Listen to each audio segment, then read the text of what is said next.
definitely do not splurge. I mean, this is something that you're literally putting down the sink. Literally. The most important step in the evening is your... I would not be without it. No, neither would I. Can't wait for this one.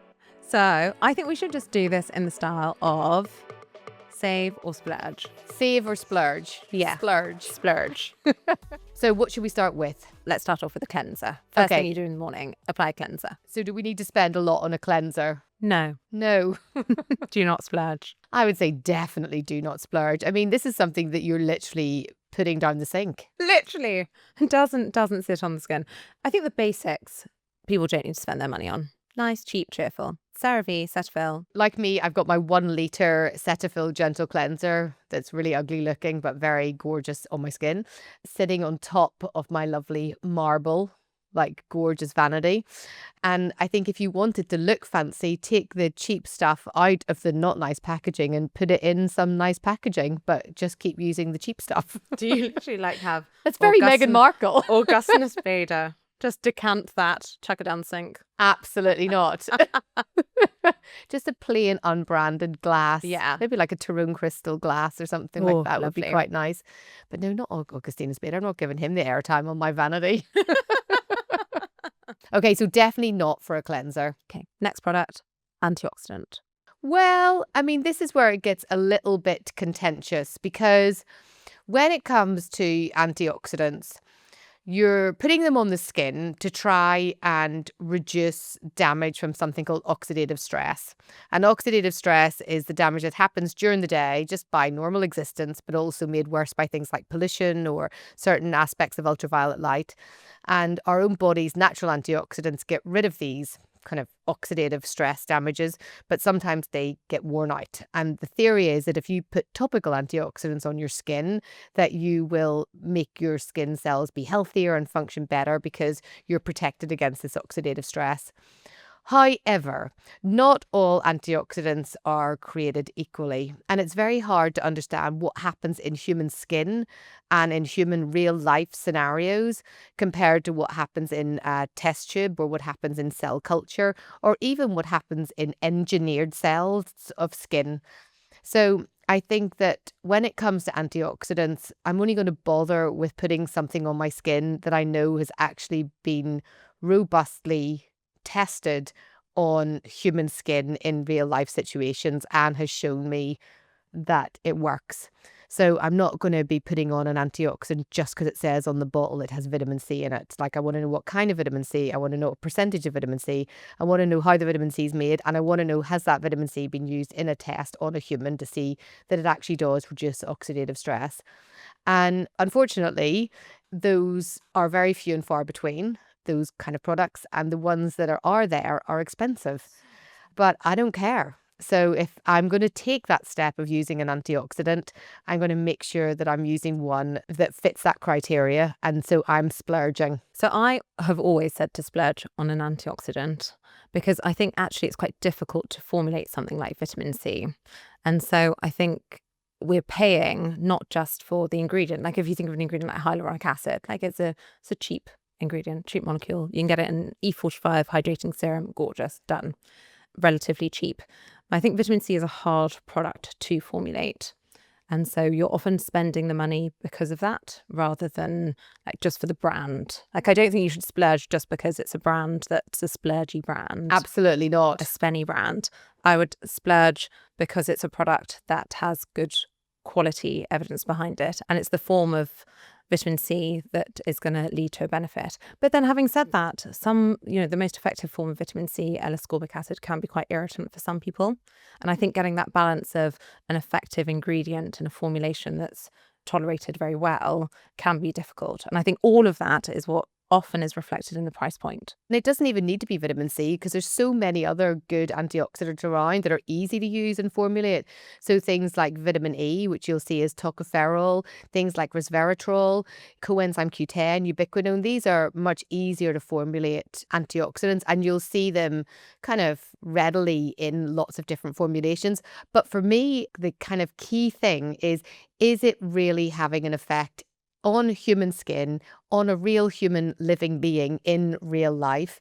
And I want to see those studies. And yeah, it just tends to be that those studies means that it costs a little bit more. I mean, studies are expensive to run. Very. And not all products will be able to have the budget. Splurge for the antioxidant. We're both splurging. Yeah, we're both splurging on that step. So what is your antioxidant that you're spending on? The antioxidant I've always spent money on is the SkinCeuticals CE Ferulic. But it is so expensive. And I actually don't get through the whole bottle. Why? Yeah, I just... Because you're like, it's so expensive. I just want to like half protect my skin today. No. Actually, I'm not going to go near any pollution. I'm using it full effect, but I just can't seem to get through it quickly enough. Like Really? It's like too, because it also oxidizes quite quickly. And maybe it's the storage, maybe it's the way I'm storing it in my bathroom. I'm just getting too much light. I need to like put it away in a cupboard tucked away, but then I won't see it and probably won't use it. Well, I mean, the CE Ferulic is, what, in fact, that whole range, they're just fantastic. The clinicals that they have in terms of, trying to compare that to anybody else.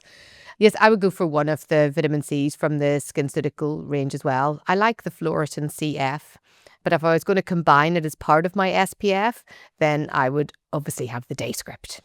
So moisturizers? Yeah, moisturizers. So I'm cheap and cheerful girly for moisturizers. I mean, we've done a whole episode, whole golden rule on moisturizers.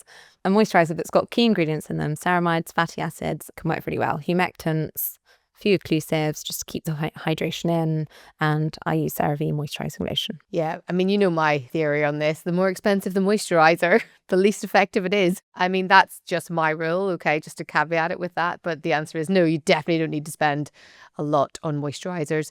I love, I just can't pick one. I love Roche-Posay Lipicar Balm. I love Cicaplast if you need extra moisture. I love the Avène Tolerance. I love the Eczema Aveeno Baby Therapy. I could just carry on. Anyway, not expensive, any of them.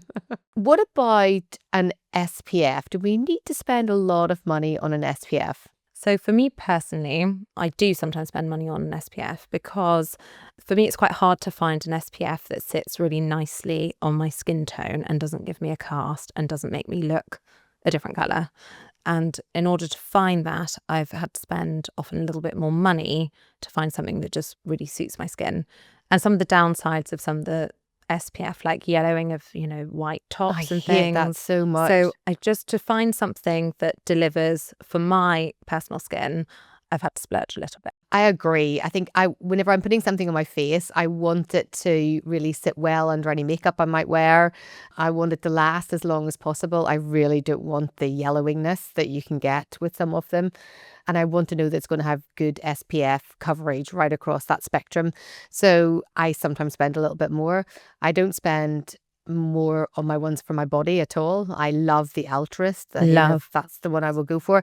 And I do quite like the Altruist for my face as well. And that is very, very cheap and cheerful. Yeah, I like the Altruist, the hyaluronic acid one. Yeah. That's lovely. Glides on really beautifully. It does. I just don't think it sits so well under in makeup if I'm going to use makeup, but I do really like that one. So I would say if you're not wanting to splurge, then the Altruist range would be the one to go for. Really good filters right across the UVA, UVB range. I think the La Roche-Posay Anthelios UV Mune 400 is one of the best for blocking certain aspects of that ultraviolet spectrum. The same for the Avène range, just lovely and really nice glow and colour to the skin. But I mean, I personally use the Clearer Day Script. I mean, I put it on, I don't wear any makeup then because it gives me that glow that I want and I know it's going to last all day. I also quite like the Lancome one, the Lancome SPF 50 one. Okay, so what about next step? Is it worthwhile people spending money on hair products? I mean, loads about hair products. Yeah, so I think hair products are expensive. They are. They're really expensive. And the ones I really like seem to be very expensive. But why do you really like them? They don't make my hair heavy, but they give it a little bit more shine and improve the feel of it. It makes it feel softer. And you like the smell of it. Yeah, I love the smell. Yeah, so she only likes the smell of it. Everything else she couldn't care less about. It's the hairbrush that does that. Nothing to do with the hair product. She just likes the smell. I love the smell. She likes expensive smell. And I will spend money on. Well, let's hear her say about how much she likes the feel. None of that's true. No, but there are some products that do make your hair very heavy. Yes. And just, ugh. But can you find those kind of products that are not expensive? Shampoo, conditioner, is it worth spending a lot of money on those things? No, I don't spend lots of money on shampoo, conditioner. What do you use? No, I use L'Oreal Elvive. I like the smell. And again. I love Pureology, but that Pureology is a little bit expensive. But oh my God, I love the smell of Pureology, and I think it's gorgeous on. I like the Kerastase products. Yes. I like the Aribe ones. That would be my day Oh, today. divine. Not Smells day to day. divine. I actually get through quite a lot of shampoo quite quickly. Yeah. And so I say Aribe, I never know how to pronounce it, but the Aribe products I think are quite expensive. Yeah, they're very expensive, but they do have a nice smell. Gorgeous. Okay, so we've done the morning. So nighttime routine, cleansing, discussed. Yeah. Moisturizing, discussed. The most important step, the treatment. Step. The most important step in the evening is your vitamin A, and in the form of tretinoin, it is the most effective formulation of it. But I have to caveat that with tretinoin isn't suitable for absolutely everyone. So if you're a young person, you may not need tretinoin, and it is a prescription ingredient. And so your dermatologist or healthcare provider will discuss with you whether it's an appropriate ingredient for you to incorporate into your skincare routine. Having said that, I use tretinoin, it's prescribed for me, and I absolutely love the benefit of it. And I spend money on it. Yeah, I think of nighttime as being the time that you do your treatment. So whether that's a treatment because you want to do skin longevity, like the tretinoin, whether you've got redness in your skin and rosacea, and that's the time to put on your ivermectin, whether you've got pigmentation in your skin that meets the diagnosis of melasma, and then drugs like hydroquinone are used. So whatever that step happens to be, nighttime is the time to do that. And I always think that it should be applied with the most evidence-based ingredient at the best concentration that has the evidence behind it, and using formulations that help to get that in. So, if you have acne, the guidance of using a prescription grade retinoid and a prescription level of azelaic acid is going to get your skin better much more quickly than if you're using something that's perhaps an over the counter or it's not at those kind of recognized levels. So I think of that as the treatment step. And certainly for skin longevity, I totally agree with you. And that's what I put on my skin at nighttime, a combination of tretinoin and azelaic acid. Yeah, I would not be without it. No, neither would I. And I think you're spending the money because some of those ingredients can be a little irritant and they can sometimes disrupt the skin barrier. So you're actually paying for that gorgeous formulation that it comes in to try and really look after your skin barrier and make sure that you can tolerate the product as best you can so you can continue on it and be consistent with it. And that costs money to have a beautiful formulation with those effective ingredients in it.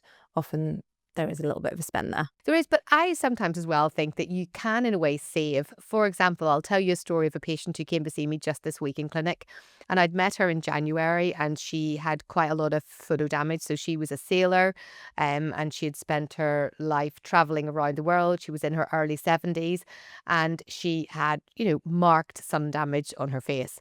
And I started her on a prescription retinoid at a pretty strong strength and some azelaic acid, and we decided after the summer, I would see her and we would do a Fraxel laser treatment.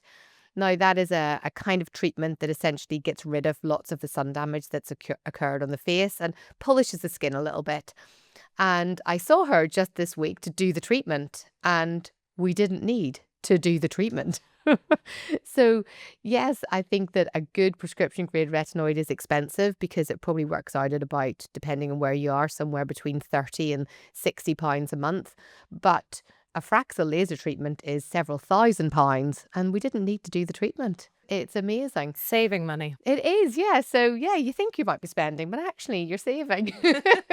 That's what we tell ourselves. What kind of products do you think in this arena, Ellie? Well, I do. I use Clara. We all know I use Clara. Bang on about it all the time. Yeah, and I use Clara, obviously. I think that's just the end of that conversation. So for any new listeners, it really is important to know that Clara is a company that was set up by myself to try and deliver very high quality ingredients to people who want to do the best for their skin. And Ellie, of course, is part of that company. But that's not why we use Clara. I'd use it anyway. I would use it anyway.